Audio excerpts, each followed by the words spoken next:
मध्ये मी कमी परिश्रमामध्ये लोकांपर्यंत ज्ञानेश्वरी पोहोचू शकतो हे मी माझं भाग्य समजतो.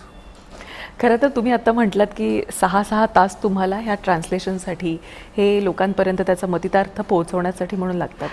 पण मला असं वाटतं की ह्या व्यतिरिक्त आता तुम्ही गादीचा उत्तराधिकारी दिलेला आहे, त्यामुळे आता थोडासा जो फावला वेळ मिळत असेल त्याच्यात काय करता? कुठलं वेगळं वाचन करावंसं वाटतं? काय छंद तुम्हाला जोपावेसे वाटतात? ज्ञानेश्वरीमध्ये काय नाही असा प्रकार नाही.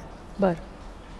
तुमची जी समजा मला असं बोर वाटलं मला तर ज्ञानेश्वरीमध्ये 9 रस आहेत, कॉमेडी आहेत. हो का? हो, जबरदस्त कॉमेडी ज्ञानेश्वरी. बरं. ज्ञानोबरायांच्या काही काही ओव्या अशा की मी त्या आठवल्या तरी मी 6-6 महिने जसं आम्हाला नक्कीच आवडेल. आणि राजकारण ज्ञानेश्वरीमध्ये आहे. कसं केलं पाहिजे राजकारण हे ज्ञानेश्वरी शिकवते.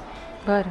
तर राजकारणी कसे असतात, यांचा स्वभाव कसा आहे हे ज्ञानेश्वर महाराजांनी राजकारणामध्ये इतक्या सुंदर पद्धतीने सांगितलं आहे. वाईट वाटेल तरी पण सांगतो तुम्हाला, ज्या दिवशी कोळसा आपले काळेपणा सोडेल त्या दिवशी राजकारणी लोक सुधारतील.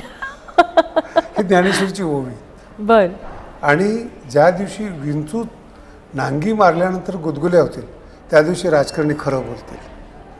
हे ज्ञानेश्वरीत ओवी आहे.